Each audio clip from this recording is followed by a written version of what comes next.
Imaginez un instant que vous entriez dans la cuisine de vos arrière-grands-parents au milieu des années 1930. Pas de supermarché à chaque coin de rue, pas de plats préparés sous plastique, et un budget qui ferait blêmir n'importe quel ménage moderne. Pourtant, malgré des revenus dérisoires, ces familles rurales françaises affichaient souvent une vitalité et une longévité qui surprenaient les observateurs des grandes villes. Quel était leur secret? Une pièce maîtresse, la cuisine, ou plutôt un arsenal d'astuces domestiques, de tours de main et de bon sens que l'industrie agroalimentaire et les modes nutritionnels des 50 dernières années ont tout fait pour nous faire oublier. Aujourd'hui, nous vivons à l'ère de l'abondance, mais nous payons au prix fort des produits industriels insipides, tout en dépensant des fortunes dans les magasins bio pour retrouver ce qui trônait autrefois gratuitement, dans un simple bocal, derrière chaque porte de cuisine. Dans cette vidéo, nous allons plonger dans l'histoire de notre terroir pour redécouvrir ces secrets culinaires oubliés. Vous allez comprendre comment nos ancêtres transformaient les restes en trésors, optimisaient chaque gramme de matière grasse et maîtrisaient des fermentations naturelles bien plus puissantes que les compléments alimentaires actuels. À la fin de cet épisode, vous saurez non seulement comment ces pratiques ont façonné la résilience de nos campagnes, mais vous disposerez surtout d'un guide pratique pour réintroduire ces réflexes économiques et ultra savoureux dans votre propre quotidien, tout en faisant du bien à votre portefeuille et à vos papilles. Préparez-vous à un voyage dans le temps qui va bousculer vos habitudes modernes. On s'abonne, on active la cloche, et c'est parti pour un retour aux vraies sources de notre alimentation. Pour bien comprendre l'efficacité de cette cuisine de la débrouille, il faut la replacer dans son contexte historique et domestique, celui de la France rurale, de l'entre-deux-guerres et de l'après-guerre. À cette époque, la cuisine ne se résumait pas à l'assemblage d'ingrédients achetés au supermarché. Elle était le cœur battant d'une économie circulaire miniature où le mot « déchet » n'existait tout simplement pas. On peut classifier ces méthodes ancestrales en 3 grandes catégories qui structurent notre patrimoine culinaire oublié. La première catégorie concerne la gestion des matières grasses. Avant l'invasion des huiles végétales hautement transformées et des margarines industrielles dans les années 1960 et 1970, nos grands-mères utilisaient des graisses animales de proximité, le saindoux, issu du cochon que l'on tuait en hiver, la graisse de canard ou de l'oie dans le sud-ouest, ou le beurre clarifié dans les régions laitières. Ces graisses n'étaient pas un luxe, mais un sous-produit gratuit de l'élevage domestique, précieusement filtré et stocké dans des pots en grès près du fourneau. La deuxième catégorie regroupe les techniques de conservation par fermentation naturelle et acidification spontanée. Sans réfrigérateur, le lait frais de la ferme qui commençait à tourner n'était jamais jeté. Il devenait du lait caillé, la base du fameux gros lait breton ou du fromage blanc de campagne. Les légumes de la fin de l'été subissaient le même sort, grâce à la lactofermentation, une méthode magique qui n'utilisait que du sel et de l'eau pour préserver les nutriments pendant des mois dans la fraîcheur de la cave.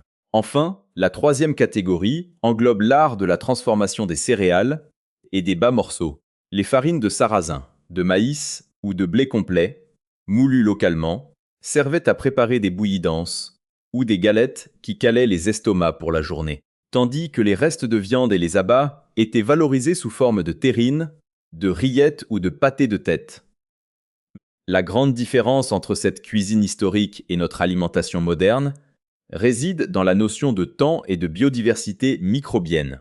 Là où l'industrie utilise aujourd'hui des additifs chimiques, de la pasteurisation à outrance, et des exhausteurs de goût pour accélérer les processus et prolonger artificiellement la durée de conservation, nos ancêtres s'en remettaient au temps, au sel, à la fumée et aux bactéries sauvages présentes dans leur environnement. Ce système traditionnel offrait une alimentation d'une densité nutritionnelle exceptionnelle pour un coût de revient proche de zéro, puisque chaque ressource était maximisée. C'était une gastronomie de la nécessité, certes, mais d'une intelligence technique absolue que nous redécouvrons seulement aujourd'hui. Entrons maintenant dans le vif du sujet en analysant 3 exemples emblématiques de ce savoir-faire français, qui illustrent parfaitement la différence entre la vraie cuisine de terroir et ses imitations industrielles. Le premier exemple est le bocal de saindoux ou de graisse de cuisson, qui trônait autrefois près de chaque cuisinière. Prenez une simple miche de pain de campagne de 3 jours. Coupée en tranches épaisses et frottée à l'ail, nos grands-mères la faisaient dorer dans une cuillerée de saindoux récupérée de la cuisson du porc. En bouche, le résultat est incomparable. Une texture ultra croustillante à l'extérieur, un cœur moelleux et une saveur subtilement fumée qu'aucune huile de tournesol ou de colza moderne ne pourra jamais imiter. Aujourd'hui, l'industrie nous vend des matières grasses végétales, hydrogénées, fades et coûteuses, alors que cette graisse de récupération ne coûtait rien et offrait une tenue à la cuisson exceptionnelle.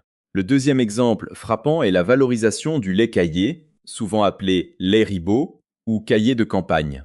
Avant que la pasteurisation obligatoire ne standardise les produits laitiers, le lait cru reposait dans une jatte au coin de la cheminée. Sous l'action des ferments naturels, il s'épaississait pour devenir une crème dense, acidulée et veloutée.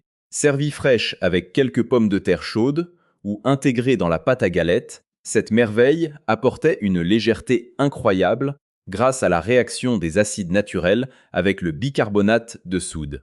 Nos versions modernes, achetées en briques plastiques, sont stériles, souvent épaissies avec de l'amidon modifié et non plus cette texture vivante et ce goût franc qui caractérisait le produit de la ferme.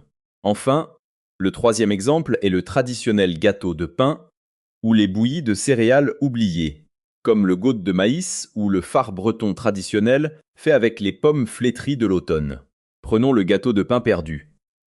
Les croûtes durcies étaient trempées de longues heures dans le lait chaud, mélangées à un reste de compote de pommes, cuites tout doucement sans sucre ajouté, puis cuites au four. Ce dessert n'avait rien à voir avec les pâtisseries modernes ultra sucrées et spongieuses. C'était un gâteau lourd, rustique, d'une couleur caramel profond, où les sucres naturels des fruits s'étaient concentrés au fil d'une cuisson lente. Le contraste est saisissant, là où nous achetons aujourd'hui des paquets de gâteaux industriels remplis de sirop de glucose-fructose pour calmer une petite faim. Une seule part de ce gâteau de reste offrait une satiété durable pour un coût dérisoire. Ces 3 exemples démontrent que nos aînés ne cherchaient pas la rapidité, mais la profondeur du goût et l'efficacité économique, transformant des ingrédients considérés aujourd'hui comme des déchets en de véritables pièces maîtresses de la table familiale. Le plus beau avec ces secrets de grand-mère, c'est qu'ils sont incroyablement simples à réintégrer dans nos cuisines modernes, même en plein appartement. Commençons par le réflexe le plus économique, la gestion des graisses de cuisson. La prochaine fois que vous ferez cuire un rôti de porc, des lardons de qualité ou un canard, ne jetez surtout pas le jus de cuisson dans l'évier. Laissez-le tiédir, filtrez-le à travers une passoire fine pour enlever les petits morceaux de viande qui risqueraient de moisir, et versez le tout dans un bocal en verre propre. Conservez ce bocal au réfrigérateur. Vous obtiendrez une matière grasse semi-solide, parfumée et gratuite, parfaite pour faire sauter des pommes de terre rissolées ou pour graisser votre poêle avant d'y jeter une omelette. L'erreur fréquente ici est de garder une graisse qui a brûlé ou noirci. Si elle sent le brûler, jetez-la, elle doit rester dorée ou blanche. Passons ensuite à la valorisation du pain et des fruits. Si vous avez des pommes un peu fripées, ne les jetez pas. Épluchez-les, coupez-les en morceaux et faites-les compoter à feu très doux, sans ajouter d'eau ni de sucre, pendant plusieurs heures dans une casserole à fond épais ou une cocotte en fonte. C'est la méthode traditionnelle de la marmelade concentrée. En cuisant lentement, l'eau s'évapore et la pectine naturelle fige le tout de manière dense. Pour l'associer, préparez un gâteau de pain perdu avec vos restes de baguette. Imbibez le pain dur de lait tiède. Écrasez-le à la fourchette. Ajoutez un œuf et alternez les couches de pain et de votre compote concentrée dans un moule avant de passer au four. C'est un dessert d'hiver qui ne coûte presque rien. Côté conservation et produits laitiers, si vous achetez du lait cru chez un producteur local, vous pouvez tenter l'expérience du caillé. Laissez-en un bol à température ambiante pendant 24 à 36 heures à l'abri de la poussière. Il va s'épaissir naturellement grâce aux bonnes bactéries.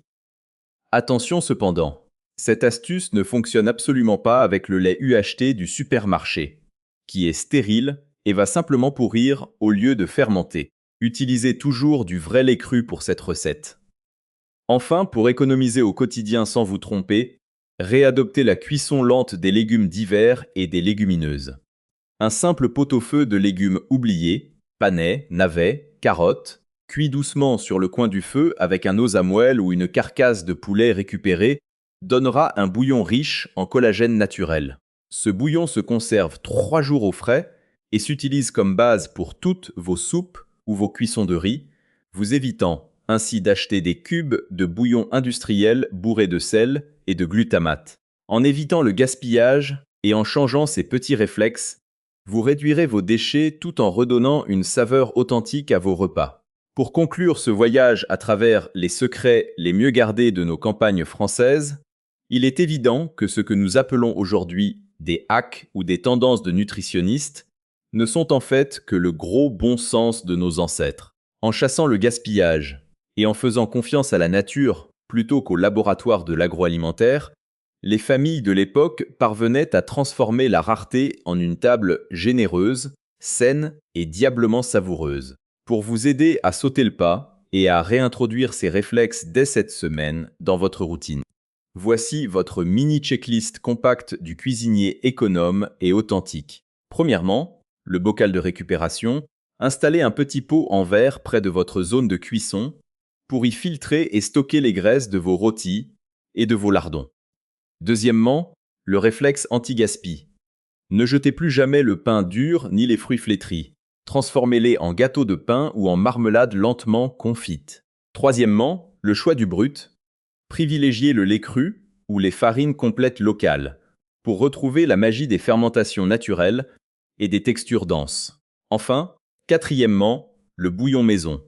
Conservez vos carcasses de volaille et vos épluchures de légumes propres au congélateur pour vous préparer un grand bouillon riche en collagène le week-end venu.